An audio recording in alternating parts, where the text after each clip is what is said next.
Olá, eu sou o Eduardo Moreira, eu tenho um canal do YouTube, é muito fácil, é Eduardo Moreira. Mas eu queria convidar você para assistir esse vídeo aqui no 247. E é claro, se inscreva lá no meu canal e aqui também no 247. Olá, bom dia, minhas amigas, meus amigos. Que dia especial para essa live que tem acontecido diariamente. Um dia com convidados que eu tenho uma admiração enorme, tenho um carinho enorme, tem alguns como o Gessé e o Paulo, que já são, eu considero grandes amigos, irmãos aí de caminhada. O Pedro conheço há pouco tempo em mensagens que a gente trocou pelo Instagram, mas tem assim me recebido com tanto carinho, tanto acolhimento, que já considero aí uma pessoa querida e quase próxima dentro desse mundo virtualizado que é o que a gente vive hoje em dia. Então, antes de falar qualquer coisa, eu queria dar um bom dia para cada um deles aqui, porque ficar olhando para esses caras sem ouvir a voz deles deve dar uma agonia enorme, eu entendo vocês. Então, dá um bom dia. Primeiro para esse que é uma figura nova aqui no nosso espaço, que todos vocês queriam ouvir, que é o Pedro Cardoso. Bom dia, Pedro. Como vai em Portugal? Bom dia. Tudo bem para vocês aí no Brasil? Estão todos no Brasil, né? Não, eu estou em Paris. Gessé está onde? Em Paris, na França. Ah, você está quarentenado em Paris? Estou quarentenado em Paris aqui no, Caramba, rapaz. No meio do furacão. No meio do furacão. E o Paulo está no Brasil? Eu estou em Brasília, eu moro em Brasília. Boa tarde, bom dia a todos e a todas. Um prazer enorme aí falar com vocês. Eduardo, você eu sei que está no mato aí, na reforma agrária. Isso, eu estou na minha agrofloresta aqui, perto de São Paulo, na chácara. Aliás, um comentário que eu ia fazer hoje durante a conversa, mas já que você falou isso, você sabe que ontem eu vi o pôr do sol mais bonito que eu já vi na minha vida aqui na chácara, né? E comecei a ver várias pessoas postando de São Paulo, comentando a mesma coisa. Olha, o pôr do sol mais bonito que eu já vi na minha vida, o pôr do sol mais bonito. E hoje eu estava vendo esses dados de poluição no mundo inteiro. É inacreditável. Índia, China, todo mundo já tinha visto, mas vários outros países, e a gente vendo isso. Assim, tem uma montanha que aparece aqui no meio do vale lá atrás, que eu nunca soube que tinha essa montanha lá na frente. Então, eu descobri essa montanha alguns dias atrás, quando ela apareceu. Então, incrível, né? Como essa capacidade de regeneração do mundo, da natureza, num período tão curto, né? Porque se você for imaginar no período histórico, 2 meses, assim, é nada, né? E é impressionante essa capacidade de renascer, né? A gente está vindo de uma Páscoa, que é essa história do renascimento. É impressionante essa capacidade do meio ambiente de renascer, né? É imensa. Daqui a pouco vai ter que mesmo no concreto, o matinho encontra ali uma possibilidade de crescer. Mesmo no concreto, né? É incrível mesmo. Espero que a gente fique mais humilde. É verdade. É isso aí. Seguinte, vai funcionar da seguinte maneira hoje. A gente tem aqui um super economista, que é o Paulo Clias, que ele está há um bom tempo no IBGE, ele é doutor em economia, ele tem uma experiência muito grande de pesquisa da realidade brasileira, já foi secretário de governo também na questão da Previdência Social, da Previdência Complementar, mais especificamente. O Gessé, todos vocês conhecem, é um super intelectual, pesquisador, foi presidente do IPEA, até aí que ele conheceu o Paulo Clias. Quem me apresentou o Paulo Clias foi o Gessé Souza. E o Pedro, eu trouxe ele para essa conversa porque eu tenho ficado impressionado com as provocações e questionamentos que o Pedro tem feito, né, nas redes sociais.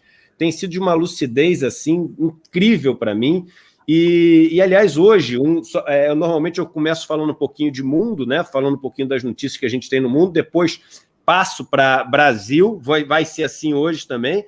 E eu vou começar falando de mundo, de um tema que eu já vi aqui no meu Instagram hoje de manhã, que foi o tema que o Pedro escolheu para escrever hoje e comentar. E já estava aqui no meu roteiro. Só falando para vocês que a gente já tem, em menos de 5 minutos de live, quase 3.000 pessoas ao vivo no YouTube nos assistindo e mais de 500 pessoas também nos assistindo aqui no Facebook. Então, eu queria pedir para todos vocês que estão nos assistindo, eu sempre peço no comecinho, nos primeiros 5 minutos, que deem um like aqui no vídeo. Isso faz no algoritmo do YouTube o vídeo aparecer para muitas pessoas como um vídeo que tem interesse.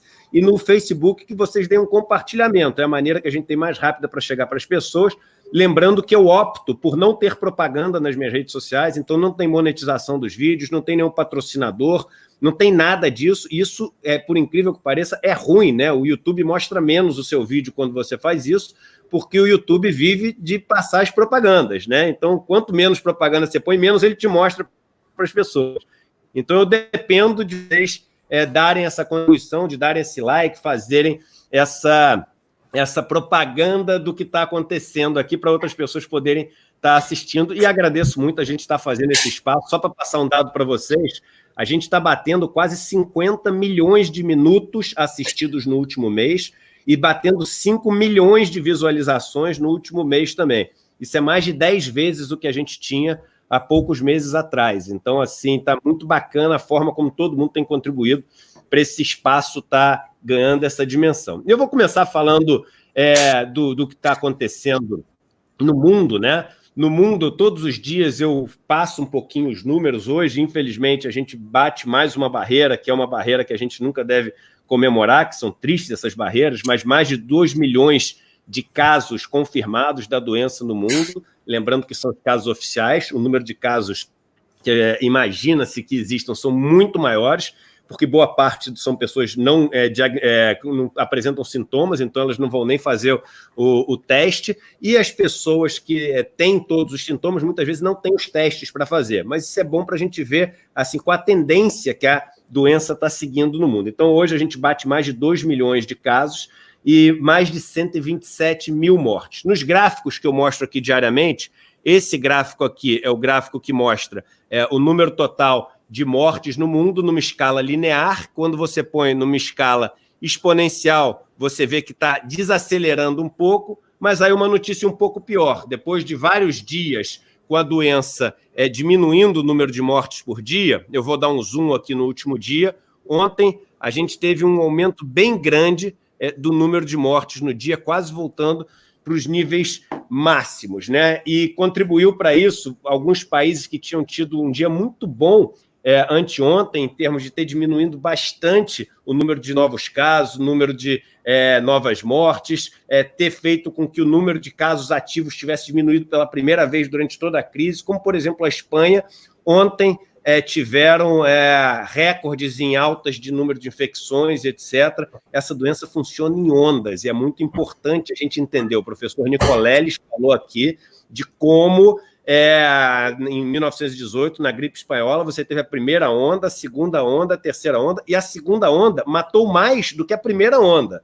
Então, não existe, como numa crise econômica, um negócio que é o seguinte, passamos a crise, vamos embora, porque esse vírus vai continuar aí para sempre. A gente, em algum momento, vai criar alguma defesa, mas o vírus vai continuar aí para sempre. E a notícia mais importante que a gente tem, antes de voltar a falar dos números de mundo, do que aconteceu nos países, é a notícia de que o Donald Trump, presidente americano, vai interromper, né, o financiamento, a contribuição que dá anualmente para a Organização Mundial de Saúde. É a maior contribuição, uma contribuição que ela normalmente chega a $500 bilhões de dólares, de 400 a 500 milhões de dólares. Os Estados Unidos tem uma importância muito grande para financiar a Organização Mundial da Saúde, e o que tem sido muito controverso é que no começo da crise, né, e o Donald Trump está alegando que está interrompendo essa contribuição, porque a OMS teve uma atuação, segundo ele, muito ruim, até irresponsável por ter protegido a China desde o começo, ter dado muita atenção para a China e menos para outros países, e ter também sido meio conivente, assim, complacente, com uma China toda infectada, que acabou infectando aí outros países, inclusive os Estados Unidos. O problema é que vários analistas políticos, principalmente americanos, eles estão trazendo hoje de volta vários posts, né, vários tweets, várias declarações do presidente americano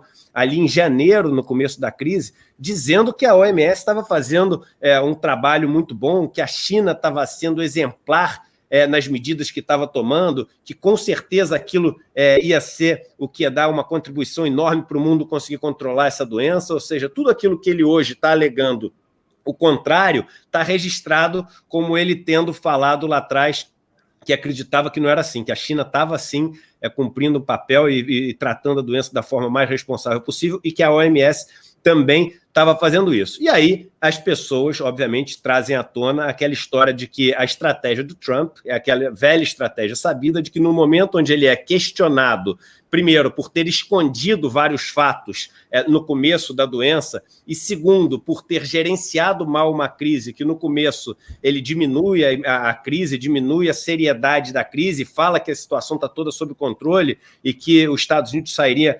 tranquilamente e muito bem dessa, no momento em que ele começa a ser questionado pela forma como ele agiu, tanto para gerenciar em relação à transparência da crise, ele diverte, né? Eu estou usando a palavra divertir de propósito, do latim divertere, né? Que é mudar para o lado, né? Ele diverte a população com mais um dos seus shows de arroubos e de enfrentamentos e de contestações, fazendo ali o personagem Trump tirar a atenção do que realmente importa. Então, eu queria passar um pouco para vocês, primeiro passar para o Pedro, falar um pouco do que ele escreveu no post de hoje e pegar um pouco a análise do Gessé e do Paulo Clear sobre esse, que talvez seja um dos principais eventos noticiados no mundo hoje.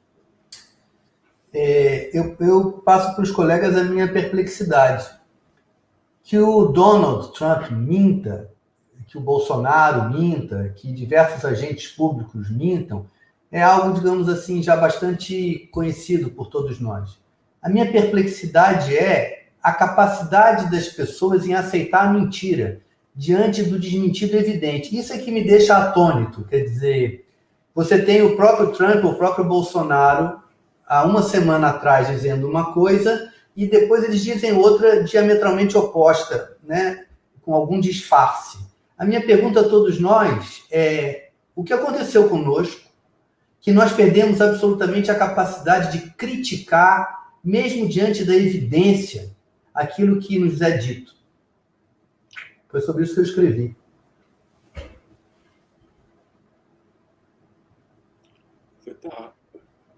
Começar pelo cara que entende tão bem a natureza humana, entende como poucos, até a nossa parte mais sombria da natureza humana, que essa talvez seja que melhor possa explicar esse tipo de eventos e atitudes. Quem é?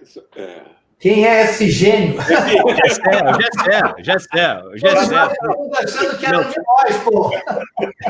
É o Gessé, ele mesmo. Não, eu acho que esse tema que o Pedro traz à baila ele é fundamental, porque o que a gente está vendo, no fundo, né, é um processo, e eu acho que a gente não pode compreender a coisa só a partir do instante, porque ele tem um trabalho que vem sendo feito há décadas disso aí, e eu acho que esse trabalho tem a ver com o fato de que você eliminou da esfera pública a relação do próprio debate, né? As pessoas não já deixaram de se contrapor argumentos, né? Um argumento e outro que se opõe. Esse é o dado principal, não é isso? Porque se você não tem isso, você não tem verdade. Se você não tem isso, você não tem processo de aprendizado. A gente só aprende quando a gente tem acesso a duas visões de mundo que são contrastantes, para que a gente possa ter a liberdade, né, de construir a nossa, né? Isso vem sendo destruído no mundo de um modo planejado desde a década de 70, né? A grande mídia vem sendo comprada por milionários e tal. Isso foi um processo que se aprofundou nos anos 90, mesmo em países que sempre teve uma tradição de grande debate público, como França, Alemanha, etc. Isso está mais enfraquecido hoje. Nos Estados Unidos e no Brasil, onde isso sempre foi muito frágil, a gente não tem. Então, você consegue, quer dizer, entende? Quer dizer, é incrível imaginar pessoas empobrecidas como as hostes evangélicas entre nós, né? Que nunca tiveram acesso a um debate público que merecesse esse nome, porque a gente tem uma imprensa que é venal e sempre foi uma imprensa que, né, jamais produziu esse debate público. Ninguém nunca viu em nenhuma cadeia de grande televisão brasileira, opiniões contrastantes, né? É sempre engano. Quando não há isso, então é manipulação. Então, são pessoas que estão sendo manipuladas já há décadas, né? E que, nesses últimos anos, quando aí a extrema-direita, não só o capital financeiro, que tinha esse interesse em reduzir os trabalhadores, manipular os trabalhadores, né? Atacar as instituições sindicais, o debate público livre, etc, etc. Mas a gente tem agora uma extrema-direita, né, que está usando o quê? Que é uma fase do capitalismo, né, completamente extremada e radicalizada, né? Você quer pegar o dinheiro das pessoas, etc., né, e com base em mentiras e manipulação. Racismos que foram esquecidos estão voltando, etc. Então, se você nem chega sequer a essa dimensão argumentativa, reflexiva, porque você aprendeu a manipular os afetos das pessoas, né, e evitar com que as pessoas, pela manipulação dos afetos, no fundo é o que os nazistas utilizaram muito antes, que agora está sendo montado, né, de uma outra maneira, a partir da mídia, a partir dessa relação com as grandes companhias de internet, que são as 5 grandes empresas privadas americanas, que operam junto com o Departamento de Estado americano, né? E eu não esqueço que o Snowden disse, né, que ele sabe bem disso, né, porque trabalhava lá dentro, olha, todas elas CIA com outro nome, né? Então, entende? Quer dizer, então a gente está agora entrando num mundo onde antes a gente tinha, né, classicamente, né, a união do aparato que se chamava antes de aparato industrial militar, né, que era a fase anterior do capitalismo montado pelos Estados Unidos. A gente tem agora o quê? Um aparato militar e informático, né, que garante esse tipo de manipulação do público. E a questão a questão se manteve sempre, né, que é manipular a soberania popular, né? Já que as pessoas votam, já que não existe mais a crença no direito divino dos governantes, você tem que manipular desde o início a soberania popular. Então a gente está... E essa crise está mostrando isso, né? Os caras estão mentindo a um ponto que é uma coisa desarrazoada, né? Clias, sua visão sobre o tema. Bom, eu acho que o Pedro está cumprindo bem o papel que você tinha pensado, né, de levantar questões instigantes. Eu acho que é o que está todo mundo se perguntando, né, Pedro, Gessé e Eduardo? Não só no Brasil, mas no mundo, né? Quer dizer, como é que a gente pode chegar numa situação, quer dizer, em que pelo menos 5 décadas, tá? Se a gente tiver como referência o que foi a reconstrução das sociedades após o desastre, né, da Segunda Guerra, que atingiu principalmente o continente europeu, mas que teve, né, consequências por todos os cantos. Quer dizer, de repente, a partir dos anos 2000, quer dizer, você tem uma mudança radical, como o Gessé bem explicou, do ponto de vista das ideias, né? Quer dizer, e essa coisa da manipulação é muito importante da gente perceber, porque ela tem reflexos concretos. Quer dizer, a gente tem um dito popular no Brasil, vocês devem se lembrar, que tem um sentido muito elitista, etc., aquela ideia, não, mas o povo brasileiro não sabe votar, né? E usando sempre como exemplo, não só os dirigentes do executivo, que são eleitos, os prefeitos, governadores e presidentes, mas principalmente os parlamentares, né? Quer dizer, os deputados, os senadores, os vereadores, quer dizer, tem aquela coisa, não, fulaninho foi eleito, mas o povo brasileiro não sabe votar, por isso que elegeu os caras. E o problema é que esse enfoque, vamos dizer, da ignorância, entre aspas, né, da população, quer dizer, tinha esse conteúdo elitista no sentido de dizer, olha, não sabe votar, por quê? Porque não vota naqueles candidatos que são os candidatos mais ilustrados, os candidatos mais bem preparados, aquela coisa toda. Mas o caso concreto, quer dizer, o Pedro levanta, como é que essa coisa sobrevive, né, do ponto de vista da narrativa, né? Quer dizer, até anteontem o Trump dizia que o Covid, essa pandemia, era uma gripezinha, né?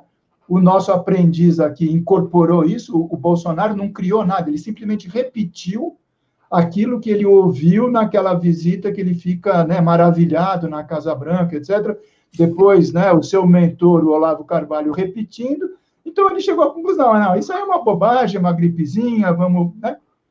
O Trump, ele percebe, quer dizer, o equívoco e as consequências trágicas para a sociedade norte-americana, mas principalmente para ele, né, porque o cara está preocupado com a sua reeleição agora no final do ano, e faz uma mudança de 180 graus. Agora, aquela gripezinha não é mais uma gripezinha, é uma coisa séria, e realmente a gente está vendo, né, está matando da ordem de dezenas de milhares de pessoas, vai matar mais gente do que a própria guerra do Vietnã, né, quer dizer, do ponto de vista simbólico nos Estados Unidos, isso é uma coisa impressionante. A gente tem o exemplo do Boris Johnson, do outro lado do Atlântico, né, na Inglaterra, a mesma coisa, e aí ele, quer dizer, infelizmente, mas foi atingido, né, quer dizer, está contaminado, está passando por problemas sérios de saúde, também havia menosprezado. E o Bolsonaro, quer dizer, fica fazendo companhia às figuras ridículas na cena política internacional com esse discurso. Agora, a pergunta é, como é que a população brasileira se deixa levar por esse discurso? Eu não sei se vocês estão acompanhando aí de fora, mas no Brasil, depois desse desserviço, vamos dizer assim, que o Bolsonaro está oferecendo, de dizer que é uma bobagem, que o mais importante é a economia crescer, que esse de isolamento não interessa, que já tem a cura da doença pela cloroquina, que, diga-se de passagem, a maior empresa produtora de cloroquina no mundo tem o Trump como um dos principais acionistas, né? O que acontece? Você não consegue fazer com que as pessoas cumpram as necessidades recomendadas pelas autoridades de saúde pública, pela Organização Mundial da Saúde. Por quê? Porque até o ministro, provavelmente ele vai ser demitido, coitado, né, nessas próximas horas, o Mandetta, já disse que é equivocado. O Bolsonaro sai para a rua e vai beijar funcionário de padaria, vai na farmácia, desce do palanque, beija todo mundo. Quer dizer, se o cidadão comum diz que o meu presidente, ele diz que isso é uma bobagem, por que eu vou ficar confinado em casa? Porque a gente sabe que a maioria da população, quer dizer, vive em condições extremamente difíceis nas comunidades, nas periferias das grandes metrópoles, tá certo? E, para finalizar, quer dizer, junte-se a isso o quê? A gente tem a pior dupla que a gente poderia ter nesse momento. A gente tem o Bolsonaro negacionista, né, quer dizer, um terraplanista da saúde, e a gente tem o Paulo Guedes no comando da economia, que acha que também isso não é um problema. Por quê? Porque se a doença for séria, aí ele vai ter que mudar completamente a visão que ele tem do Estado, dos gastos públicos, das despesas públicas. E a gente percebe, na hora que precisou, o Eduardo Moreira já levantou isso para nós algumas vezes, apareceu R$1 trilhão para ajudar o sistema financeiro e os bancos. Amigos, a população pobre, eles queriam dar R$200. A gente conseguiu, no Congresso, as oposições bancaram, ficou 600. Esse dinheiro está começando a chegar agora, 3 semanas depois. Isso é uma loucura. Quer dizer, então, mostra realmente o que é prioridade, né, para as elites dominantes e para esse governo que leva, né, essa visão a uma radicalidade absurda. Sabe? Eu queria, se me permite, Eduardo, posso insistir? Claro, com certeza. Tudo que nós estamos dizendo aqui, principalmente que vocês estão falando, é absolutamente razoável, cristalino como a verdade é. Entretanto, milhões de pessoas não vão acreditar no que nós estamos dizendo. Perfeito. E essa é a minha questão. E eu queria trazer aqui uma provocação. Os defeitos daqueles que se opõem a nós politicamente são evidentes para nós. Os nossos próprios defeitos são menos evidentes para nós. No mesmo ano, o partido político no qual eu votei a vida toda, que foi o PT, quando a Dilma era presidente, no mesmo ano, ela terminou o trabalho da Comissão da Verdade e 6 meses depois ela compareceu na inauguração do Templo de Edir. Eu não chamo Templo de Salomão porque aquilo não é de Salomão, é dele. Aquilo é Templo de Edir Macedo. No mesmo ano, ela termina uma coisa que chama Comissão da Verdade. Olha a palavra que está ali. Comissão da Verdade. E no mesmo ano, o meu projeto político, não estou falando do projeto político dos outros, estou falando do projeto político que havia me convencido, comparece no templo da mentira, onde a Bíblia é lida de uma maneira desrespeitosa a qualquer seriedade, sem nenhuma verdadeira fé em nada. Todos nós sabemos que aquilo é um banco de negócios, aquilo é um projeto político de ascensão de classe média baixa, pelo que me parece, enfim. Eu queria perguntar a vocês o quanto e de que modo nós desautorizamos o nosso discurso ao não enfrentarmos nós a dificuldade em comunicar as nossas ideias sem ser através de ações publicitárias. Perfeito. Veja, Pedro, se eu puder, Jessé, só fazer um comentário sobre isso e me vinha na cabeça exatamente esse tema em relação a essas regiões que em dia são a principal base de apoio de Bolsonaro, e eu sempre faço questão de falar todo o meu respeito à liberdade de cada um poder escolher o caminho que quer seguir na vida. Nada garante que, acreditando nas coisas que eu acredito, eu não esteja completamente errado, e alguém que está acreditando numa coisa que hoje em dia me parece absurda, que ele esteja completamente certo. A gente não tem como garantir nada. Então, partindo já desse respeito, eu diria que um dos principais defeitos que nós temos na nossa corrente ideológica, política e na nossa maneira de ver o mundo é ter cada vez mais se distanciado daqueles que verdadeiramente sofrem os problemas da desigualdade no país. Eu vejo que quando eu resolvi fazer essas minhas viagens para morar nessas comunidades mais pobres, e não só visitar, mas morar verdadeiramente, eu conheci uma realidade que eu não tinha a menor ideia que existisse. Não é que tinham me falado e eu não acreditava. Eu não tinha a menor ideia que existisse, né? Eu senti dores que eu não imaginei que as pessoas pudessem sentir ainda no ano de 2019, que foi quando eu visitei algumas dessas comunidades as mais carentes. Pessoas que dormem 1 hora por noite com medo de ser assassinadas, que vivem comendo resto de comida, que não tem nenhum tipo de saneamento, não tem luz, não tem nenhum tipo de escola para as crianças, etc. E eu digo isso, Pedro, porque nessa crise eu vi muitas pessoas do meu mundo, né, nesse mundo que discute a crise sobre essa ótica, da ótica do confinado num bom apartamento, ou com todas as condições, ou estoque de comida dentro de casa, etc.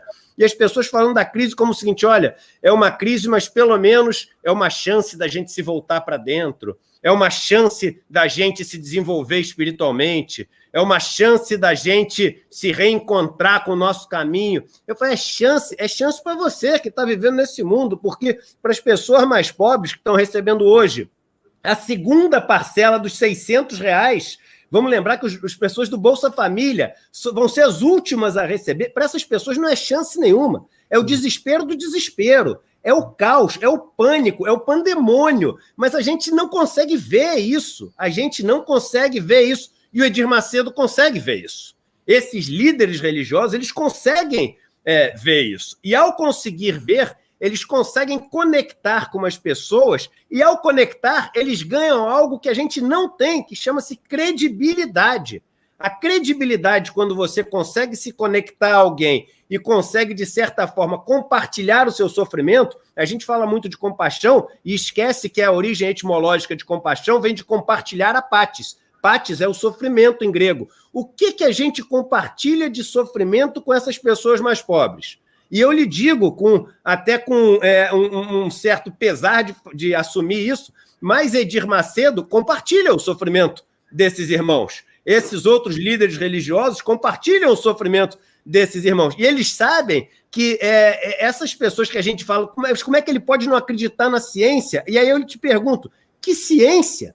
Que ciência foi apresentada para essas pessoas durante toda a vida? Onde? Em qual escola? Em qual discurso? Em qual debate que eles assistiram, como o Gessé fala? Nós assistimos debates, nós entendemos o método científico, formulamos hipóteses, colocamos hipóteses à prova, vimos em experimentos que elas funcionavam ou não funcionavam.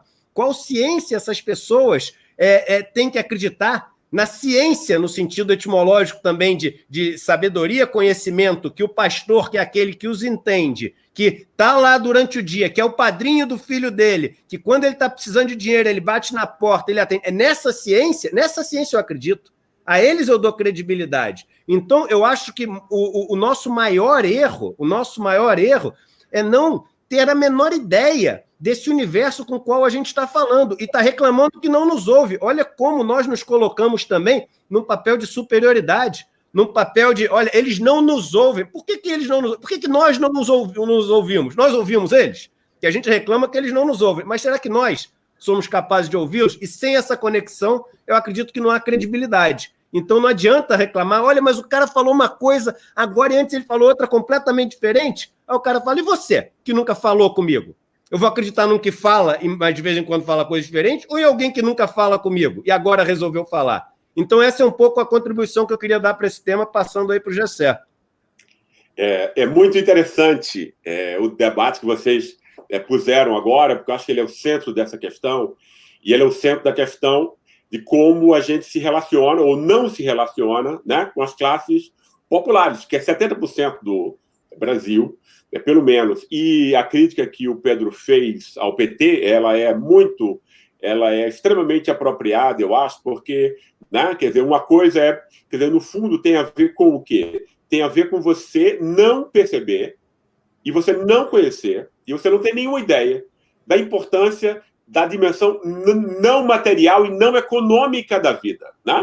Ou seja, como fosse um negócio, olha, eu vou dar aqui dinheiro para o Bolsa Família, eu vou aumentar o salário mínimo 70%, é claro que isso é fundamental, não estou criticando isso, né? Agora, você não vai reerguer as pessoas, você não vai transformar a alma das pessoas por dentro, sem explicar às pessoas por que elas foram humilhadas, porque elas nunca tiveram acesso a isso, porque toda vez que você quer incluir gente na universidade pobre, vai ter um golpe de Estado, não é a primeira vez que acontece. Então, você tem que ressignificar a vida delas e você dar um lugar, você dizer qual foi o lugar histórico que foi dado a essas pessoas para que elas possam, armadas desse conhecimento, se apropriar dessa inteligência que é constantemente roubada a elas, né?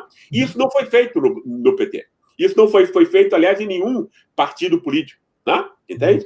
E a igreja evangélica percebeu esse lugar, ou seja, ela não tinha quer dizer, obviamente, eu não acho que ela abrace os pobres. Ela percebeu o quê? Os pobres têm uma necessidade enorme de dar sentido à vida delas, de ter... Entende? O pessoal da classe média imagina, erroneamente, que o mundo e que os pobres pensam o mundo do mesmo modo que uma cabeça de classe média pensa. Isso é um erro básico, total de todos. Não é a mesma coisa, é um outro planeta, e as outras classes sociais, especialmente quando elas são excluídas, como as nossas são, né? É como se fosse gente de Marte, de um outro planeta. Vai pensar de um modo distinto, vai sentir de um modo distinto e vai reagir a tudo de um modo distinto. Por quê? Por exemplo, pegando só o mote para dar um exemplo disso, o que o Eduardo disse sobre a ciência, sabe que eu gostei muito disso, né? Grande parte do apoio dessa classe pobre evangélica, que no fundo é o pobre remediado entre nós, o eleitor de Bolsonaro, que é claro que está em todas as partes, né? Mas ele é centrado nisso. O pessoal ganha entre 2 e 5 salários mínimos. Quem ganha entre 2 e 5 salários mínimos entre nós é o pobre remediado, né? É o cara que, né, é 70% evangélico, etc, etc. Né? E é o cara, né, que sempre, a classe média estabelecida, sempre humilhou essas pessoas exatamente pela ciência, pelo maior conhecimento, pela maior cultura. Qual foi a forma dessa classe que jamais teve, nunca soube o que é ciência, cultura, arte, conhecimento, etc., né? Nunca teve condições, porque isso é preciso que você dê as condições para que as pessoas se apropriem. Isso não é um dado, ninguém nasce com essa possibilidade, né? Normalmente, na classe média, você tem estímulos na infância, etc., invisíveis, leitura, cinema e tal, um tio que sabe não sei o que e tal. Então, a criança é bombardeada com esses estímulos. Na classe pobre, não tem nenhum estímulo nenhum. e ela sai à rua e vai receber esse olhar de cima para baixo, de quem tem cultura, de quem anda bem, quem fala bem, etc, etc. Então, isso explica o quê? Isso explica o apoio dessas pessoas, né, a Weintraub, a Bolsonaro, o ataque à universidade, o ataque à ciência, o ataque ao teatro, o ataque ao cinema, o ataque à arte, o ataque à cultura. Por quê? Porque isso tudo foi usado como uma carteirada pelas classes privilegiadas contra esse povo, né? Um povo ressentido, justamente ressentido, que sempre foi olhado com... Não é isso? Então a gente vê, né? Quer dizer, desse modo, se explica como isso está acontecendo. A base do poder desses evangélicos e de Bolsonaro está nesse racismo, que no fundo, que no Brasil é uma amálgama entre racismo de classe e de raça, né? Que vai dizer, olha, vocês não têm nenhuma importância, vocês foram relegados. Aí vem o Bolsonaro com a tática do Bannon e diz, olha, eu sou contra essa elite. Eu sou igual a vocês e tal. Aí o cara se identifica emocionalmente no nível dos afetos. Não é a inteligência, a reflexão não foi nem posta aí, né? Porque a reflexão ela vem depois. Os afetos é que vem primeiro. Não é isso? E aí ela fica no nível dos afetos, briga e tal, né? Você está numa luta e os caras se sentem representados contra essa elite que sempre os oprimiram, né? E de um outro lado, tá o lado mais maldoso, que é usar desse racismo, né? Porque aí mesmo esse pobre remediado sabe que quando você diz que você tem que matar mesmo criminoso, não sei o que e tal, com essa definição absurda de crime, que o homem é o bandido, porque tem uma pituca de maconha e tal, e não é o bandido o cara que dá 1 trilhão para meia dúzia de especuladores, o que é um completo absurdo, ou seja, né, definido segundo a elite define, né, e a mulher porque é prostituta, e nos dois sexos é porque é homossexual, que é isso que a igreja evangélica põe, garantir, né, que esse pobre remediado se sinta superior, né, porque ele não é bandido, entre aspas, porque ele não é mulher, ele pode oprimir as mulheres. Edir Macedo diz que as mulheres não podem ir para as universidades, porque elas ficam igual ao homem, né? E ele eventualmente não é homossexual, não sei o quê. Então ele se sente, apesar, ele pode exercer racismo e maldade com relação aos que estão embaixo a ele, que aí é o negro, né? Ele sabe que nessa coisa de criminalidade quem vai morrer é o jovem negro da periferia. Então, é o uso enorme desse ressentimento e desse racismo, né? Com um estratagema altamente sofisticado, como foi o que Bannon montou para o mal, né? Quer dizer, aprendendo com o nazismo, etc, etc, e que está utilizando agora com as armas modernas, né? E eu acho que isso é que esclarece exatamente o que a gente está passando agora. Incrível aí a sua... leitura, Gessé. E eu queria juntar com uma outra coisa que você falou e o Pedro também falaram, que é essa dobradinha, né? Que é Bolsonaro e Guedes, né? E Guedes tem uma característica muito interessante, para não dizer assim, cruel, que é a característica de querer provar que ele, Guedes, está certo e que o mundo está errado, nem que isso custe a vida do mundo. Ou seja, eu acredito que nós precisamos fazer essas reformas que fazem o Estado ser mínimo, que fazem o Estado ter lucro, né? Como se existisse essa figura do Estado ter lucro, como existe numa empresa, como existe essa figura do Estado conseguir sobrar um dinheirinho, como existe numa família, como se o Estado fosse uma família. A gente já falou várias vezes aqui que são figuras absolutamente equivocadas no ponto de vista econômico, mas a gente chega no momento agora onde Guedes começa a entrar em conflito, principalmente com os militares. Hoje, em vários jornais, essa notícia de que o pós-crise, que é algo que está sendo pensado já no mundo inteiro, vai ser um momento muito difícil, né? Essa travessia não termina com o confinamento, essa travessia começa com o confinamento, essa travessia da crise. E daí do confinamento, talvez venha a fase mais difícil, que é a fase de atravessar o resto do Rio sem equipamentos, né? Porque a gente está perdendo os equipamentos, está perdendo a nossa capacidade econômica durante o confinamento.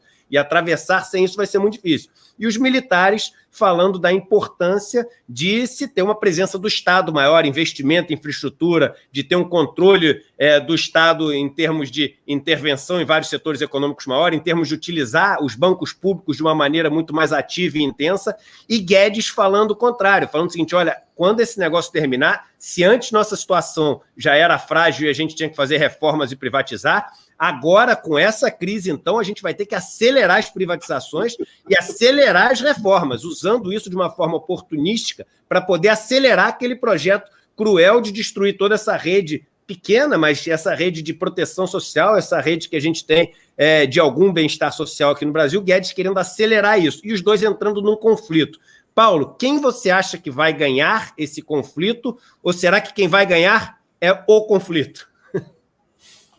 Bom, aí é difícil. Eu só sei que se a gente não conseguir mudar, né, alguma coisa no cenário político um pouco mais amplo, a única certeza, eu não sei quem vai ganhar. Quem vai perder é a maioria da população e esse país chamado Brasil. Isso eu não tenho dúvida. Mas eu só queria, se você me permite, dar um pitaco nessa provocação que o Pedro fez e que o Gessé respondeu tão bem, que é o seguinte, quer dizer, essa mudança toda que a gente está observando hoje, né, quer dizer, que chegou ao poder através da eleição do Bolsonaro, dessa coisa toda, ela, na verdade, pode surpreender, ela nos surpreende, mas é um processo que já vem de muito tempo, tá certo? Quer dizer, então, a gente está dizendo, olha, nós aqui, as forças de esquerda, as forças progressistas, perdemos a nossa capacidade de diálogo com a maioria da população, com a população mais pobre, oprimida, essa coisa toda. Mas se a gente pensar na década de 60, na década de 70, o que havia? Quer dizer, existia ainda, do ponto de vista das religiões, se a gente quiser ficar nesse campo, né? Quer dizer, uma presença da chamada teologia da libertação, quer dizer, eram setores da Igreja Católica que tinha esse discurso, a teologia dos oprimidos, né? Quer dizer, de voltar o povo pobre da periferia, aquela coisa e tal. Inclusive está na base do nascimento do próprio PT, né, no começo dos anos 80, foi uma das forças políticas importantes, tá certo? Só que o processo político no Brasil, né, nessa loucura toda que a gente viveu, quer dizer, acabou perdendo essa ligação. A Igreja Católica hoje está completamente perdida, quer dizer, aquele discurso dos anos 60, 70 mudou, né? O conservadorismo ganhou o Vaticano até antes da chegada do Francisco, né, que pode ser uma nova mudança, e a Igreja Evangélica, quer dizer, não todas, mas essas denominações mais fundamentalistas, acabaram ocupando um pouco nesse espaço. Quer dizer, nas periferias das grandes cidades, quer dizer, a ausência do Estado, ela é visível, tá certo? Quer dizer, você não tem saúde, você não tem educação, você não tem assistência. As igrejas evangélicas, elas perceberam esse espaço, né? E agora tudo é graças a Deus, quer dizer, o sujeito consegue, nos governos do Lula, da Dilma, poupar, melhorar de vida, etc., compra um carro e ele bota um plastiquinho que é um presente de Deus. Não foi um esforço da vida dele ter trabalhado, etc. O cara consegue comprar um carro, um caminhão, um táxi, presente de Deus. Você percebe? Então, tem realmente um deslocamento, né, uma distância cada vez maior do ponto de vista da narrativa e da comunicação. Então, é óbvio, uma educação de qualidade é importante, introduzir elementos do racionalismo, né, saudades do Gessé aí na França, né, onde a sociedade ela consegue ainda sobreviver a esses tempos da ignorância, vamos dizer, globalizada, mas o fato é o quê? Que a gente não mexeu, quer dizer, ao longo desses anos todos, em dois aspectos que são essenciais. Primeiro, a coisa da comunicação. Quer dizer, a gente só vai conseguir chegar na maioria da população se tiver meios para isso. E não é só a televisão ou rádio como era no passado, a gente sabe. E durante todo o período em que o PT ficou no governo, infelizmente, eu tenho a impressão que o presidente Lula já começa a fazer uma autocrítica a esse respeito, eles não tocaram em nada. Tá certo? Quer dizer, houve um fortalecimento imenso da Globo. Num determinado momento se percebeu, não, vamos estabelecer algum critério de concorrência, deram toda a força para a Record, que é o Edir Macedo que você está falando. Quer dizer, é a loucura, quer dizer, achando que a Globo perder audiência no Fantástico ou no Jornal Nacional é legal, mas quem está ganhando? A gente está comprando agora, a gente está recebendo esses resultados. Então, isso foi uma falha gravíssima, né? Quer dizer, de ter deixado essa, entre aspas, autonomia. Isso é um serviço público, é uma concessão pública, né? Quer dizer, a Globo é a Globo graças ao Estado brasileiro e aos governos que ocuparam o Estado brasileiro ao longo das décadas, tá certo? E a outra falha foi o sistema financeiro, para fechar com essa conversa que o Eduardo está propondo. Quer dizer, não se tocou em nada em mexer na estrutura oligopolizada da concentração de renda e do grande poder que os bancos e instituições financeiras têm no nosso país. A gente não se esquece, mas o Lula nomeou o cara que era presidente internacional do Bank of Boston, que era um dos maiores credores da dívida externa brasileira, que tinha sido eleito deputado federal pelos tucanos. Esse cara sai desse projeto e vira presidente do Banco Central com autonomia durante 8 anos para fazer o que quisesse do ponto de vista da política monetária. Isso é uma loucura, entende? Quer dizer, e depois houve a continuidade ao ponto, então, de que hoje você tem um outro banqueiro, né, o Paulo Guedes, no comando da economia, e com uma missão de destruição. Esse que é o problema. Quer dizer, o Paulo Guedes, ele incorpora a missão do financismo com o apoio do presidente da República e o silêncio das nossas elites. A gente não se esquece que a maioria dos dirigentes do sistema financeiro apoiaram o Bolsonaro nas eleições de outubro de 2018, achando que o Paulo Guedes ia prestar um bom serviço para eles, privatizar, reduzir o Estado, liberar recursos para a área financeira. E agora, o que acontece? Com essa crise inesperada, vamos dizer, em função do Covid-19, a gente está pensando justamente no pós-crise. E depois, como é que vai fazer? Vai ter um plano Marshall, né, para recuperar a economia do mundo, como houve depois da Segunda Guerra Mundial? Isso significa mais Estado, significa mais gasto público. E aí, então, o Paulo Guedes não consegue. Quer dizer, ou ele dá uma girada de 360 graus no que ele sempre disse, no que ele pensa, ou então ele realmente vai ter problemas, né? Se os militares, quer dizer, começarem a peitar mais claramente, porque independente de ser de direita ou não, eles percebem a importância de algumas instituições públicas, aí vai ter realmente uma briga que a gente vai assistir. Eu vou até passar para o Pedro agora, só querendo falar, gente, a gente está com mais de 10 mil pessoas ao vivo no YouTube, mais de 10 mil pessoas ao vivo no YouTube, mais de 1.500 pessoas ao vivo no Facebook, uma audiência enorme hoje, isso é simultâneos ao vivo, tá?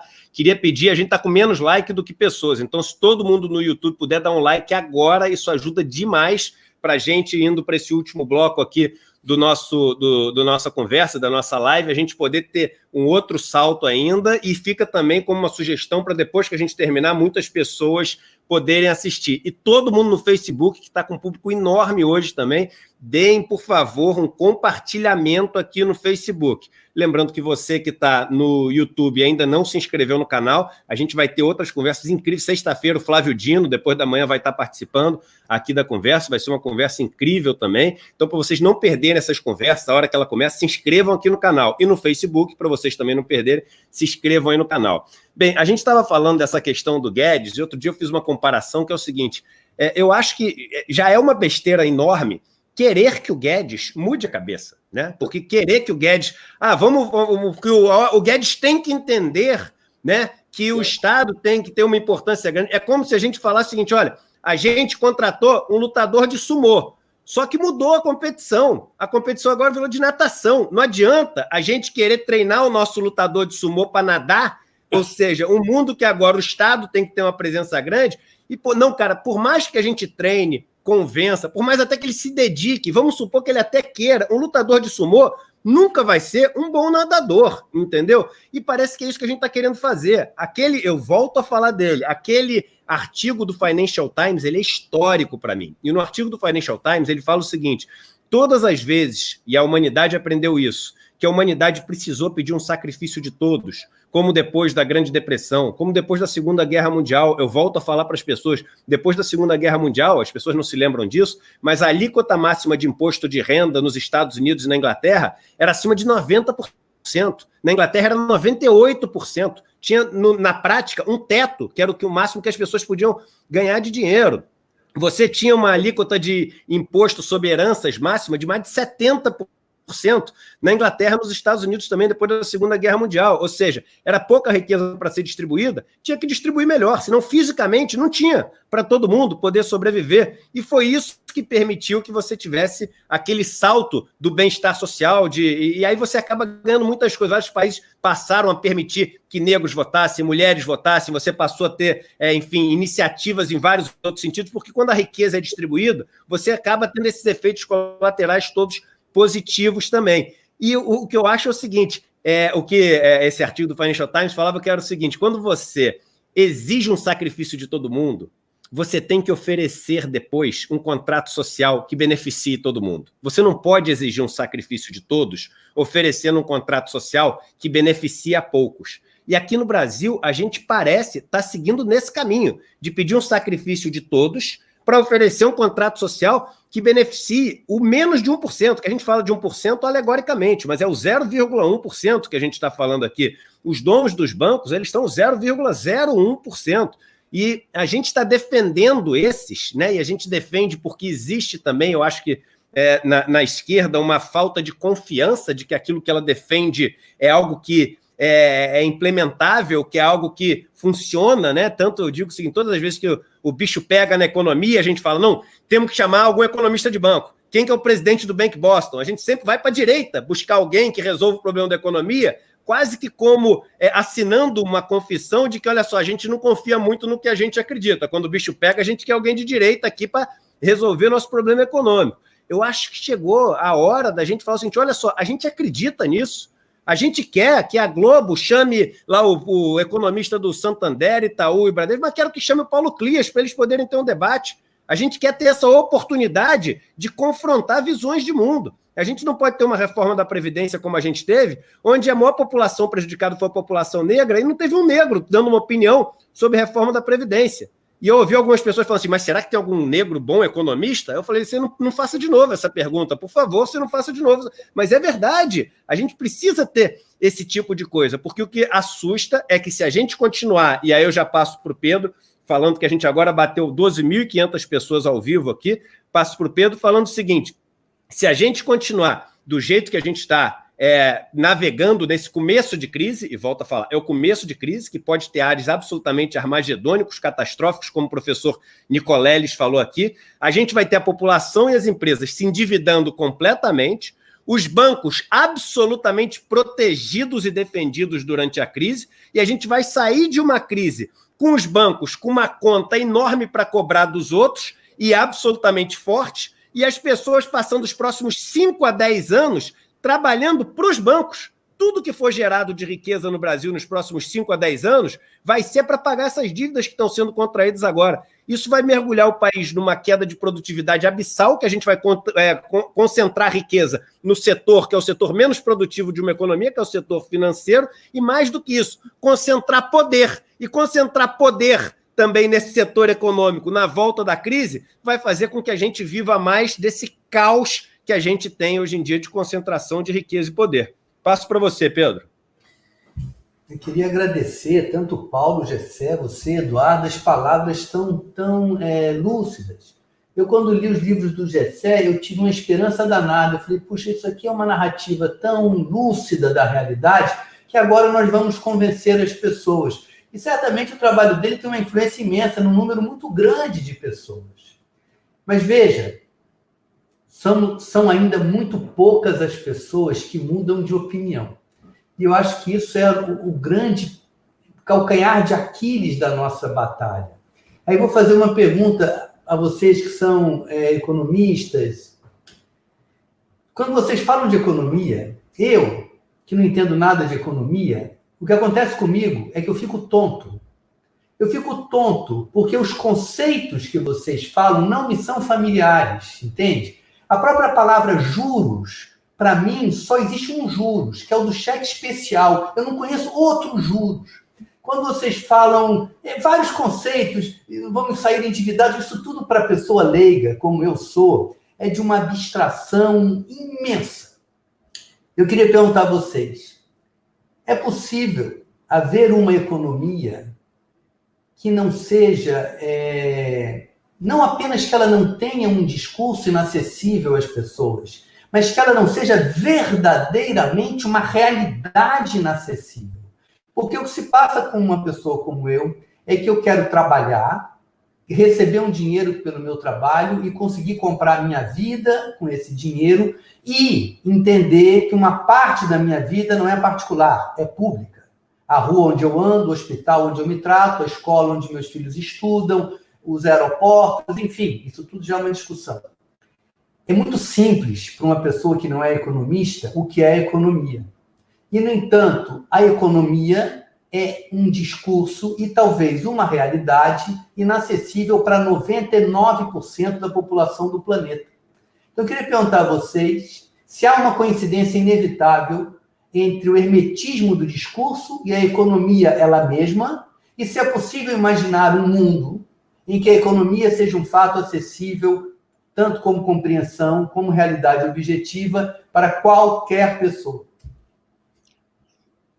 Que pergunta legal, hein? Poxa vida, hein? Mas eu não sou economista, eu queria dar uma palhinha nesse negócio aí, porque eu acho que essa questão que o Pedro fez é genial. E no fundo, a gente está tratando de coisas assim, né? Porque, especialmente nessa fase do capitalismo agora, que é sob a forma juro, né? Essa coisa, quer dizer, que eu também não sabia no meu tempo do IPEA, Paulo me ajudou muito nisso, outras pessoas e tudo, né? Que é você compreender esse mecanismo da dívida pública, por exemplo, que é uma roubalheira só. Não? Quer dizer, ninguém fala disso. É a principal roubalheira e ninguém fala disso. E não se fala de corrupção. Né? Quer dizer, a corrupção é deixada para a política, para você poder criminalizar a política quando for necessário, né? E tal, né? Mas aí é como se a economia fosse negócio só, fosse uma coisa montada em contratos, coisas legais e tudo, e que a gente sabe que essa dívida pública brasileira iria ser, se ela fosse auditada. Pedro, você paga alguma coisa que você não sabe a quem você paga? Ou por que você paga? Não gostaria, mas acho que sim. Eu acho que você não paga. Você sabe que paga, sei lá, apartamento, carro, escola de menino e tudo, você sabe que tem uma conta e você sabe por que você paga essa conta, né? Agora, a gente não sabe porque a gente paga a dívida pública, por exemplo, porque ela é secreta. Ela é secreta. Né? Ninguém sabe o que está ali, né? E, obviamente, se ela não for, não é isso? Vai ser como na do Equador. 70% na do Equador é papel sujo, podre, mentira e tal. É secreto. Né? Então, você vai construindo uma dívida impagável para você se apropriar do orçamento. Isso faz parte desse esquema todo que a gente estava falando antes, de uma esfera pública que não sabe. E aí, como o roubo é feito por esses caras e fica completamente invisibilizado, que é o que um cara como Guedes faz, né? Guedes não sabe fazer outra coisa, né? Aí ele está agora nesse negócio. Quer dizer, e o plano, ele dizia no primeiro dia que ele foi lá para os Estados Unidos, a gente quer vender tudo para vocês, rindo, brincando, né? Dizendo, olha, vamos vender a cadeira do presidente no Palácio do Planalto, vamos vender o Palácio do Planalto, se vocês quiserem. Entende? Mais explícito, porque fica explícito, no fundo, o cara dizendo que tinha recém ganho a eleição. Impossível, né? Que ele está saqueando, né? Que é um saque do Estado, da riqueza e da população como um todo, para meia dúzia de pessoas, os aliados aqui dentro e o capitalismo financeiro americano como parceiro maior depois. Mas eu vou só ficar por aqui, não vou deixar que os especialistas no assunto ensinem a gente mais ainda. Mas eu achei genial a tua questão e eu acho que é a coisa principal que a gente ia ter que mudar. Vamos lá, Paulo. Bom, eu acho que o Gessé já levantou talvez os pontos mais importantes desse debate, né, Pedro? A tua pergunta é fundamental e ela me toca diretamente. Eu vou dizer por quê. Eu fiz a minha graduação, eu não sou economista, né, formalmente. Eu estudei arquitetura, depois fiz administração pública e fui descobrir economia só na pós-graduação. Fiz mestrado, doutorado. É óbvio que eu me considero também um economista, mas eu sei exatamente o que você está dizendo quando você diz, olha, eu sou uma pessoa, né, relativamente bem informada, etc., mas tem coisas que eu não domino. O que a gente vai pensar, então, dos 99,9% do resto da população que se informa pela televisão, ou pelo pastor, ou não se informa?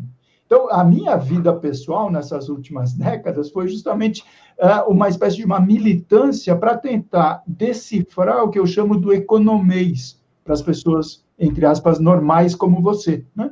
Por quê? Porque é mais do que justo, quer dizer, que a gente consiga não só retirar o discurso do economês, desse véu, né, que encobre a realidade das coisas, mas a própria forma de raciocinar da economia.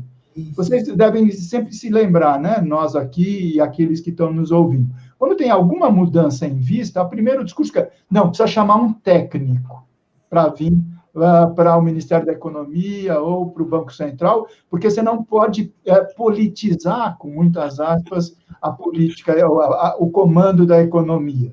Tá certo? E quem que são os técnicos que vieram? Né? Quer dizer, Henrique Meirelles, banqueiro, Ilan Goldfein, banqueiro do Itaú, agora Paulo Guedes, banqueiro de si mesmo. Quer dizer, não existe nada de técnico nisso, entende? Quer dizer, existem interesses econômicos por trás e existem visões diferentes do processo econômico. Esse aqui é o ponto. Quer dizer, então, não existe chamar um técnico para resolver o problema, porque tem diferentes abordagens, tá certo? A respeito de como resolver as crises, de como instituir mecanismos de controle, por exemplo, como já você falou, da dívida pública, dos juros, essa coisa toda. Mas a gente precisa se policiar, eu sempre falo com os meus colegas economistas, com o uso do jargão, do discurso, né? Porque muitas vezes o que para nós, na nossa bolha, é muito óbvio, né? Quando você sai e fala, como eu digo para as pessoas normais, não é. Como você diz, juros, né? Quer dizer, a percepção de juros tem N. Então, você tem a taxa oficial de juros, que é a Selic. A cada 45 dias, o Comitê de Política Monetária se reúne e define a Selic. Agora, vai no seu banco para saber quanto que é a taxa de juros que você paga no seu cartão de crédito. Né? Vai uma empresa pedir um crédito num banco privado ou num banco público, quanto que é a taxa... Você percebe que tem N questões envolvidas e não existe uma única solução. Agora, por exemplo, acabei de escrever um artigo ontem, o Paulo Guedes está com uma solução mágica, vamos vender as reservas internacionais. As pessoas sabem, primeiro, o que são as reservas internacionais? Eu não sei. E ainda bem que você não sabe, entendeu? Porque as reservas internacionais é uma loucura. A gente acumulou, né, felizmente, uma quantidade enorme, não vou falar sobre isso, mas isso é uma polêmica. Usar ou não usar, vender ou não vender, quer dizer, não adianta dizer o fulano é técnico, ele domina, ele sabe, porque no limite, o que é? Nessas reformas que o Paulo Guedes quer implementar, eternamente tem um projeto na pauta da agenda e que o Rodrigo Maia da Câmara está querendo, que é a chamada independência do Banco Central, que é outro mantra também. Não, porque o presidente do Banco Central é indicado pelo presidente da República, o presidente da República influencia. Ainda bem, independente de ser Bolsonaro ou não. Um presidente de Banco Central não tem autonomia popular para resolver fazer o que quiser da economia. E eles querem isso. Independência de quem, cara pálida, que eu falo? Independência da população. Porque aí você vai ter todo o poder para o Banco Central fazer o que quiser. Para quem? Para os bancos que os colocaram ali. Tanto que acabou de ser votado, está nessa PEC aí do chamado orçamento de guerra, o que durante a crise, os dirigentes do Banco Central não podem ser acionados judicialmente por nenhuma decisão que eles tomarem. Eles podem provocar um prejuízo bilionário, trilionário para o país. Tem um artigo ali, vocês podem olhar, dizendo não são passíveis de questionamento judicial. Enfim, então, fique tranquilo, porque a sua dúvida, a minha dúvida, é a dúvida da absoluta maioria da população. Nós, economistas, é que temos que falar um discurso que seja compreensível. Pedro, eu vou te passar e aí abrindo já para aqui, para cada um fazer a sua consideração final aí da nossa conversa. Eu quero ter mais vezes uma conversa como essa, viu, gente? A gente vai marcar para frente, não é papo de carioca daquela, vamos marcar de novo, não sei o quê, e nunca marca, né? E eu falo papo de carioca eu lembro do Augustinho, Pedro, que pô, o Augustinho que é carioca, e pai, não sei o quê. E deixa eu te falar uma coisa. Olha, só para você ter ideia como essa sua resposta é fácil de ser dada. Eu tenho esses cursos que eu dou de finanças e investimentos, que a ideia desses cursos é exatamente fazer as pessoas aprenderem o que significa esse mercado financeiro. Não é um curso que fala, como é que você vai ficar rico, qual ação boa... Não é isso, é o seguinte, entenda o que o Gessé já deu várias aulas bônus nos meus cursos, etc., que eu ensino o que é que o cara está comprando quando ele compra um fundo de investimento, uma caderneta de poupança, para onde é que vai o dinheiro, de onde é que ele vem, até porque existe uma questão do que você está financiando com o seu dinheiro. Então, quando você está com dinheiro no Itaú, você está financiando o quê? Né? Muitas vezes você pode estar financiando aquilo que você é contra. Você, por exemplo, é vegano e você que está financiando na nova planta da Friboi, sei lá. Então, a gente entender para onde vai o nosso dinheiro, de onde ele vem, o que ele nutre, é algo que é importantíssimo em termos de participação. Mas só para te falar, eu tenho um monte de gente que me liga e deixa mensagens falando o seguinte, Eduardo, quando você me explicou aquele negócio da dívida, o que é o principal da dívida, o que é o juro sobre juro, etc. Eu tinha uma dívida, e eu tenho essa gravada, e essa fica sempre na minha cabeça. Eu tinha uma dívida de R$94 mil com o banco. Aí você me falou aquele negócio, eu falei, não é possível que é isso, mas eu fui lá e falei pro cara que eu queria renegociar por aquele valor que você falou, achando que era uma completa maluquice. Pois bem, eu renegociei.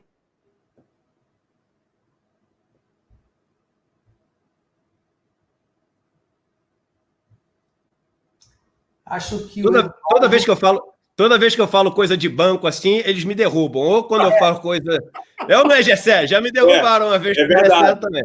É verdade. Mas, então, e aí o cara falou, olha só, eu devia R$94 mil, eu fui lá, renegociei por 6, é de 94, não é que diminuiu 6, não, veio de 94 para 6 e parcelou. Ele falou, Eduardo, você não está entendendo, eu não sei nem o que fazer, porque eu estou trabalhando há 5 anos, todo o dinheiro que eu ganho é para pagar juros e minha vida está de volta. Eu tenho o dinheiro que eu ganho agora que eu posso comprar um negócio para meu filho, posso fazer o cômodo novo da minha casa, eu não sei nem como te agradecer. Isso um cara que fez uma aula de graça lá, assistindo um dos meus cursos. Então, olha quanto que vale ele não saber, Pedro. Imagina que ele está há 5 anos pagando esses juros que ele não precisava pagar, bastava ele ir e falar com o cara o seguinte, olha, eu renegocio por 6. Então, o conhecimento ou a falta dele significa um valor monstruoso em termos de lucro para uns e prejuízo para outros. Isso tem que ficar muito claro, é uma desinformação programada. É uma desinformação que ela é medida, ela é pensada. Eu conversando com umas pessoas super antigas da Caixa Econômica Federal, etc., eles falavam, Eduardo, você não sabe que antigamente a mesa do gerente era muito grande e tinha um degrauzinho entre onde o gerente ficava e onde você ficava, exatamente para você ficar abaixo e menor e ter que aceitar o que ele te fala? É isso aí. É isso. Então... tudo isso é programado, Pedro. A gente fala, fica parecendo uma teoria da conspiração. Pô, eu trabalhei 20 anos nesse mercado. Eu te garanto, tudo isso é programado. E aí, nesse novo livro que eu vou lançar agora, é muito em cima disso que você falou, né? Que eu resolvi me questionar, porque o tempo inteiro, Pedro, eu faço essa mesma pergunta. Eu falo o seguinte, olha, eu não sei nada. Eu só repito coisa que eu li em algum livro. Então, quando eu estou falando das reservas cambiais ou do impacto inflacionário, eu li num livro... Eu tinha aquela jogo da memória. Eu li essa mesma pergunta no livro, eu li a resposta, eu te dou a resposta que eu li em algum outro lugar. Mas será que eu entendo? Será que eu sei o que eu estou falando? Será que eu vejo o que eu estou falando? E eu me questiono muito isso, né? E nesse último livro foi um questionamento que eu fiz sobre a tese neoliberal. E a tese neoliberal, ela fecha muito redondinha, porque ela diz o seguinte, olha só, tem que estimular todo mundo a ter o maior lucro possível, esse tem que ser o maior objetivo individualmente das empresas, das pessoas, porque quanto mais caro você vende uma coisa, né, mais lucro você tem. E as pessoas só vão pagar caro por algo que lhes traz muita utilidade. Você fazendo isso, estimulando o lucro, as empresas vão focar naquilo que elas vendem mais caro, logo naquilo que elas que traz mais utilidade para as pessoas, e isso vai fazer com que todo mundo tenha a sua utilidade maximizada. Quando essas empresas tiverem um lucro muito grande, elas vão atrair competição de outras empresas que querem fazer a mesma coisa. Isso vai fazer com que a competição faça o lucro que ficava no dono dessa empresa ser distribuído na hora de disputar trabalhadores, insumos e etc., que é o trickle-down economics. É super bonita a história, ela é lógica, ela fecha, né? E aí eles falam o seguinte, por isso que a gente deve ter a menor interferência do Estado possível e a única interferência deve ser através da força para garantir que esse mundo que a gente pintou aqui possa acontecer da melhor maneira possível. É incrível. Até o dia que eu me perguntei o seguinte, e perguntei isso lendo os livros espirituais que eu gosto de ler, né? Eu falei, mas vem cá, o que é utilidade? É o lance que eu falei, que por isso que eu admiro tanto você, Pedro. Não é a resposta, é a pergunta. Eu estava errando a pergunta, que é o seguinte, o que é utilidade que a gente está maximizando? Utilidade é necessidade ou é desejo? E aí veio o clique. A utilidade não é necessidade, a utilidade é desejo. Simplesmente porque desejo, por definição, ele não tem como ser saciado, ele não tem fim, o desejo é infinito, em todos os textos religiosos está escrito isso. E como você fazer o lucro em cima de algo que é finito, porque a necessidade é finita. O lucro ele só pode ser baseado em cima de algo que é infinito, em cima do desejo. Só que como a gente aprendeu a chamar desejo de utilidade, a gente sempre acha que é bom ter mais utilidade. Mas será que é bom ter mais desejo? Veja que 1 litro d'água custa R$1. 1 litro equivalente de cocaína custa $500 mil.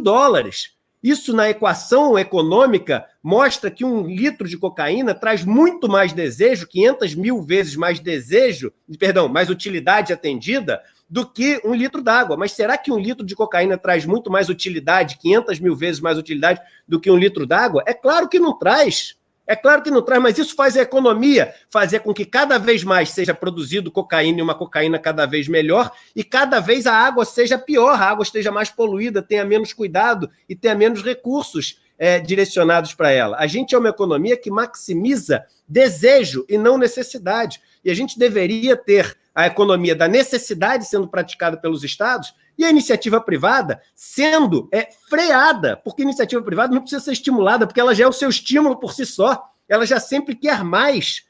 É uma das maiores mentiras que existe, que a gente ouve o tempo inteiro, assim, o Estado tem que estimular a iniciativa privada. Onde você viu que a iniciativa privada precisa de estímulo? Ela precisa de controle, ela precisa de restrição, ela precisa de freio, porque ela por si só já quer ir para o infinito e além, sempre, por definição. Então, esse livro novo, ele fala muito sobre essa história, tentando explicar. E só para terminar, Paulo, acho que você vai gostar dessa. As pessoas usam muito o seguinte, não, mas tem um índice, que é o índice de liberdade econômica, Economic Freedom Index. E nesse índice, você vai ver que os países que estão nos primeiros lugares desse índice de liberdade econômica são os países que têm melhor condição. Inclusive, países como Noruega, Suécia, Finlândia, estão super bem ranqueados no ranking de liberdade financeira. Eu nunca entendi. Falei, caramba, mas como é que pode, né? Esses países que são países tão do bem-estar social e etc. E aí um dia eu resolvi fazer uma coisa que ninguém faz. Eu entrei no índice para ver como é que ele é calculado. Eu não conheço uma pessoa que fez isso até hoje. De todos os economistas que eu conheço, eu não conheço uma pessoa que fez isso. Mas veja que fácil, que óbvio, ainda mais no mundo da informação que é livre. Você sabe como é que é calculado esse índice, Pedro? Ele é calculado da seguinte maneira. Ele é calculado por uma fundação americana.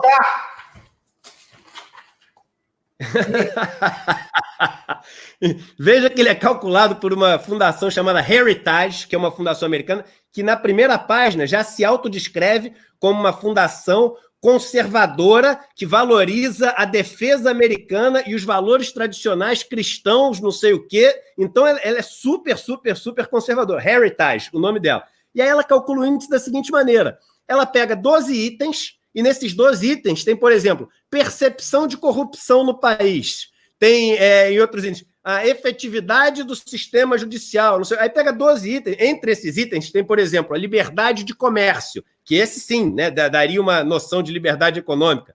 Aí ele pega os 12 itens, soma e divide por 12. Não tem peso diferente nenhum. E vários desses índices são qualitativos. Então, por exemplo, se no Brasil, eu fiz a conta, você colocar uma percepção de corrupção melhor e a gente passar de déficit para superávit fiscal, você não mudou nada a liberdade econômica do país. O Brasil sobe 70 posições no ranking. Então, ele é um ranking que é uma conta de chegada. Ele é feito para você ter os melhores países ocupando os primeiros lugares, melhores qualidade de vida, e dizer que eles têm isso porque tem uma grande liberdade econômica. Veja, sabe qual é a pior nota? A pior nota de Suécia, Finlândia, Noruega, todos esses que ocupam, a pior nota são em leis trabalhistas e proteção do trabalhador, eles têm uma nota péssima. Em gastos governamentais com social, eles têm uma nota péssima nesse negócio, em taxação das pessoas mais ricas, eles têm uma nota péssima. Só que como você vê aquela média que bota percepção de corrupção com o mesmo peso disso, parece que eles são os bonzões,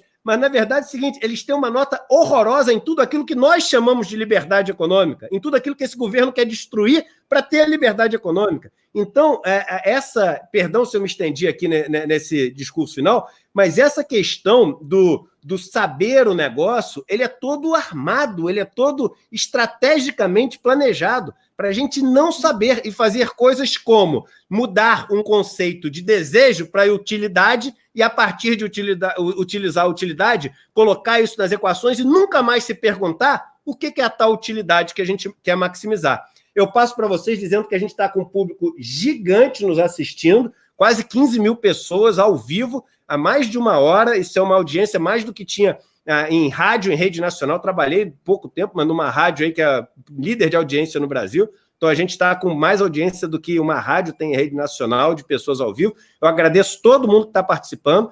Nesse último bloco, eu peço, não deixem de dar o seu like e compartilhar no Facebook essa conversa para muita gente poder assistir, e não deixem de falar para os amigos que a gente tem esse espaço todos os dias. No final é uma guerra de narrativa, no final é uma disputa de pessoas falando coisas diferentes, só que a gente não pode deixar um negacionista, terraplanista como presidente ter um poder na mão de chamar a rede nacional e falar para todo mundo, queira ou não queira ouvi-lo, e nós que temos uma visão diferente, não necessariamente certa, pode ser que o Bolsonaro esteja certo e eu esteja errado, e depois que eu vá morrer, eu vou descobrir esse negócio. Deus fale, olha como você era tolo, não sei o quê. Eu também acho que não, mas vamos supor que seja. Mas pelo menos nos dê a chance do debate. É só o que a gente quer, que a nossa narrativa encontre a possibilidade de fazer parte do produção. Isso depende de todos que estão nos assistindo aqui. Por isso que é um espaço nosso. Não é o espaço do Eduardo, do Gessé, do Paulo, do Pedro, é um espaço nosso. Todo mundo que está aqui está construindo isso junto. Vamos passar para as considerações finais? Eu vou deixar o Pedro por último, porque a galera às vezes reclama e fala o seguinte: Eduardo, você às vezes está muito pesado, trazendo muita coisa que é sofrida. Eu falo, mas a realidade está sofrida, né? É difícil. Então, esse Pedro, que é um cara lúcido, é um cara engraçado e não divertido, porque divertido diverte a atenção. Engraçado é que é cheio de graça, e graça é uma das palavras mais bonitas, é aquilo que te faz algo de bem, te traz algo feliz sem querer nada em troca. Isso que é a graça, por isso que a gente fala de graça, né? Ave Maria, que é cheia de graças, assim como o seu filho, que também é cheio de graça, Jesus, ou seja, aqueles que nos fazem o bem, nos trazem coisas boas, sem querer nada em troca, simplesmente pelo ato de fazer bem. Então, uma pessoa engraçada é uma pessoa que traz coisas muito boas para as outras, sem querer nada em troca, pela simples sensação de poder ter feito bem. Então, eu começo com o Paulo agora, para inverter a ordem do meu reloginho aqui, Gessé e depois Pedro. Bom, mais uma vez, Edu, agradeço bastante o convite. Foi uma satisfação, né, compartilhar aqui com pessoas tão brilhantes, né, como o Pedro, como o Gessé. Agradecer bastante a todas as pessoas que estão assistindo, estão nos ouvindo. E eu fico, para me despedir, com algumas reflexões, principalmente em cima das perguntas do Pedro, né? Quer dizer, eu acho que a gente precisa trazer conhecimento, ciência, né, como você falou, e informação para nós, essa esfera de debate. Então, para dar um exemplo concreto, né, quer dizer, o governo, há vários anos, né, os diferentes governos vêm sempre com aquele discurso de que não dá para fazer isso, não dá para fazer aquilo, porque o governo não tem recursos, né? Quer dizer, independente até de fazer aquela comparação burra, né, desculpe a palavra, mas de que o governo é que nem o bolso do trabalhador, o governo é como a família, o governo é como a empresa, se eu não tenho arrecadado, eu não posso gastar. E a gente sabe que não é nada disso. Mas o fato concreto é que os recursos existem. Além de ser uma visão equivocada, é uma mentira. E é uma mentira que vem sendo dita há décadas. E como o Gessé falou, eles se inspiram muito na coisa do nazismo, né? Dos métodos de comunicação do Goebbels, do Goering. E um deles dizia, olha, uma mentira dita 1000 vezes, ela vira uma verdade. E as pessoas acabam incorporando isso como sendo uma realidade efetiva. Então, por exemplo, concretamente, você, Pedro, que é uma pessoa bem informada, você sabe que o Tesouro Nacional, né, quer dizer, o nosso órgão, né, gastador, ele tem uma conta superavitária credora, ele tem o dinheiro para gastar amanhã de 1,3 trilhão de reais junto ao Banco Central, as pessoas não sabem disso, mas o dinheiro está lá. Você clica no Banco Central lá, vai lá, conta única do Tesouro, saldo hoje, dia 15 de abril, 1,3 trilhão. Ah, não, mas precisa fazer a reforma da Previdência, precisa tirar isso, é porque o governo não tem dinheiro. Isso é mentira. A gente tem uma outra armadilha que se criou, que é o chamado discurso do superávit primário. A gente está cansado de ouvir, né? O governo precisa economizar porque precisa realizar superávit primário, etc. O que significa isso concretamente? Significa, você vai deixar de gastar em educação, em saúde, em assistência, em previdência, em pagamento de salários, em investimento, em saneamento, para quê? Para pagar juros. Por quê? Porque na hora que você joga esse adjetivo primário, você está tirando a despesa financeira da sua conta. Isso é também uma outra artimanha que a tecnocracia, que o sistema das grandes corporações multilaterais, Fundo Monetário, Banco Mundial, impuseram ao Brasil e a outros países, isso é incorporado com uma naturalidade. Então, por exemplo, nesse mesmo ano de 2019, em que todo esse chamado esforço fiscal, etc., o Brasil, sabe quanto ele pagou de juros da dívida pública para o sistema financeiro? 382 bilhões. O discurso do Paulo Guedes é que nós vamos economizar 1 trilhão fazendo as maldades todas da reforma da Previdência em 10 anos. Em um ano, ele pagou 1/3 disso a título de juros da dívida pública. Ao longo de 22 anos, que é quando essa série toda existe, está lá no Banco Central, não sou eu que estou criando nada. Qualquer pessoa entra lá no site e procura. O Brasil pagou, sabe quanto? Desde 1997, 6 trilhões de pagamento de juros da dívida pública. Você percebe? Quer dizer, então a gente naturaliza esse mecanismo perverso da dominância do sistema financeiro como se isso fosse realmente não a ordem natural das coisas. E não. É importante a gente dizer, dá para ser diferente e tem que ser diferente. Como o Eduardo falou, no momento que você precisa chamar alguém, não chame um banqueiro. Não chame alguém que tem essa visão fechada da ortodoxia financista. Chame alguém que pense diferente, porque vai fazer bem o dever de casa e, com certeza, o país vai viver uma situação melhor a partir dessa experiência. Então, mais uma vez, obrigado pela companhia e pela oportunidade. Foi um prazer enorme. Eu também fiquei muito contente. Foi uma conversa muito legal aqui com pessoas que eu gosto e admiro. E eu acho que o tema fica, porque é isso que o Pedro pôs, eu acho que é o tema principal, né? Que eu também tentei me transformar por dentro, Pedro, de uns 5, 6 anos para cá, porque a gente pode dizer qualquer coisa. O pensamento mais complexo do mundo, de um modo simples, que qualquer pessoa pode entender. E se você não consegue fazer isso, é culpa sua. Não é de ninguém, não é do público, né? Entende? Quer dizer, isso me fez, por exemplo, mudar a forma como eu trabalho, do que eu faço e tal. A gente tem que mostrar ao povo, né? Por exemplo, e aí eu acho que a gente tem que usar essas coisas mesmo. Por exemplo, eu sempre digo, o Banco Central é a boca de fumo da corrupção. Como é que a gente não chama isso de corrupção? Como é que a gente não chama o ministro que paga trilhões, né, do cara de ladrão? Né? Porque isso é um roubo. Obviamente, né? Entende? Quer dizer, e esse tema da corrupção já está na cabeça das pessoas, né? Só que foi montada de um modo, é claro que a política rouba também, mas é o aviãozinho do trato, né? E tal, né? Isso é óbvio, porque foi uma política montada para ser comprada pelo mercado, por esses caras. É por conta disso que se rouba na política também, né? Mas o roubo grande, o roubo que nos deixa pobre e desemprega e nos deixa sem futuro e sem esperança, é o roubo que se faz no Banco Central, né? Quer dizer, é um absurdo que a gente pague uma taxa de juro, porque essa taxa vai estar embutida em tudo que a gente compra. O cara que aluga um lugarzinho está pagando esse mesmo juro ao banco, e sobre insumos e tudo. E isso vai ser transferido depois para a população como um todo. Então, a gente, como sociedade, a gente é roubado, né? por essa, e pagando juros, que são 11 vezes maior do que na França, sem nenhuma razão racional para isso, a não ser um saque, né, econômico planejado entre a elite mundial e a nossa elite, que não merece esse nome, que participa desse negócio, humilha, tem raiva, tem preconceito contra o próprio povo, despreza o próprio povo, etc. Então, a gente está dentro de um desafio de um desafio enorme, né?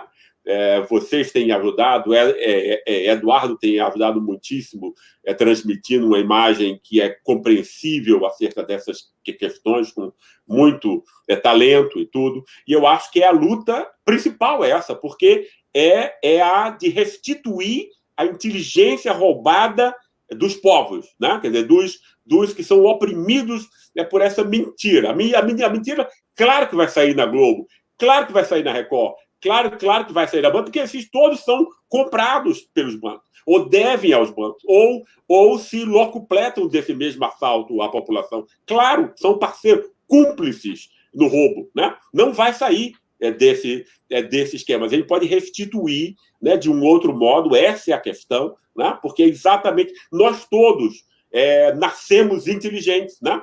Mas todas as forças que mandam no mundo conspiram, e conspiram mesmo todos os dias para roubar essa nossa inteligência, né?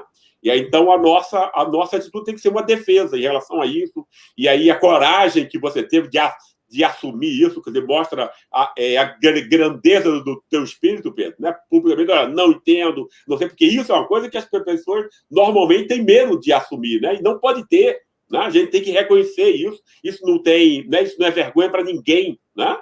É isso. Vergonha é fingir que você sabe alguma coisa e pega essa notícia dada, né, por quem tem interesse em continuá-la, né, e tal, e mantém. Enfim, foi um grande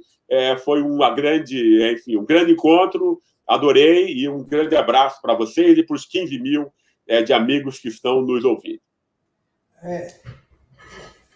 Eu não vou falar por último. Você, Eduardo, vai falar por último. Você é o anfitrião. Eu vou falar por penúltimo. Queria agradecer imenso a companhia. O Paulo conheci agora e adorei conhecer. Obrigado, Paulo. É uma alegria ouvir a palavra de quem tem um compromisso com a verdade. Essa é uma luta mesmo pelo Brasil, é uma luta da verdade contra a mentira. E a verdade, ela não é estar certo, a verdade é ter um desejo de honestidade. O Gessé eu conhecia já dos livros, e é uma alegria imensa te conhecer assim pessoalmente. Li teus livros todos e me marcaram profundamente. São teses imbatíveis, imbatíveis. O Eduardo, eu tenho acompanhado o trabalho dele recente, de uns anos para cá, e tinha já admiração, como tinha te dito. Queria só deixar uma pequena provocação para todo mundo que está nos assistindo. Jesus Cristo não escreveu.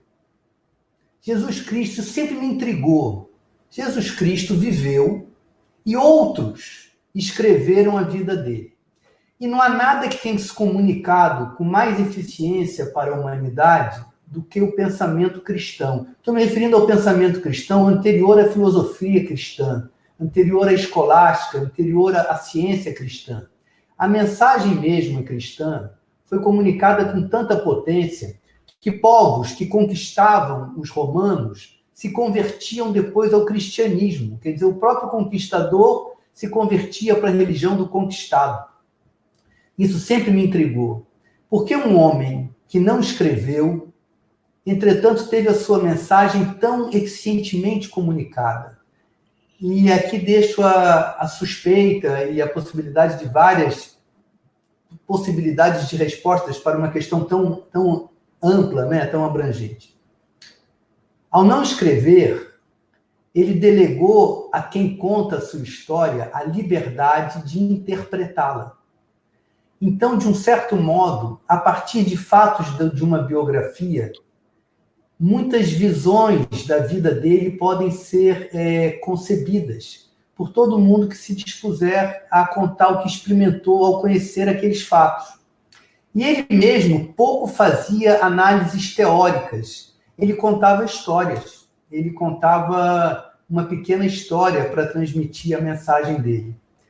Na nossa luta por um Brasil verdadeiro, nós temos um desafio que é de linguagem.